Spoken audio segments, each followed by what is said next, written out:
காலை 9 மணியிலிருந்து இரவு 12 மணி வரை. ஜூன் 29 ஒரு நாள் மட்டும். கடந்த 3-4 ஆண்டுகளாக தான் ஒரு ஆட்டோஇம்யூன் நோயால் பாதிக்கப்பட்டு அதற்காக மருத்துவர்கள் பரிந்துரைத்த மருந்துகளை எடுத்துக்கொண்டு வருவதாக நடிகர் விஷ்ணு விஷால் தெரிவித்துள்ளார்.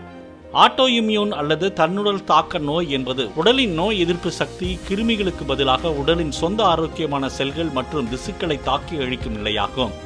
இது தொடர்பாக விஷ்ணு விஷால் வெளியிட்ட பதிவில், சமீப காலமாக தன் முகம் சோர்வாக இருப்பதற்கு தாம் எடுத்துக்கொள்ளும் மருந்துகளின் பக்க விளைவே காரணம் என்று குறிப்பிட்டுள்ளார்.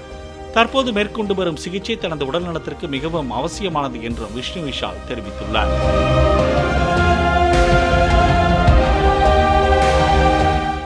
காலை 9 மணியிலிருந்து இரவு 12 மணி வரை. ஜூன் 29 ஒரு நாள் மட்டும். பிளே ஸ்டோர் மற்றும் ஆப் ஸ்டோரில் இருந்து பாலிமர் செயலியை QR கோடு மூலம் பதிவிறக்கம் செய்யுங்கள். செய்திகளை உடனுக்குடன் பெறுங்கள்.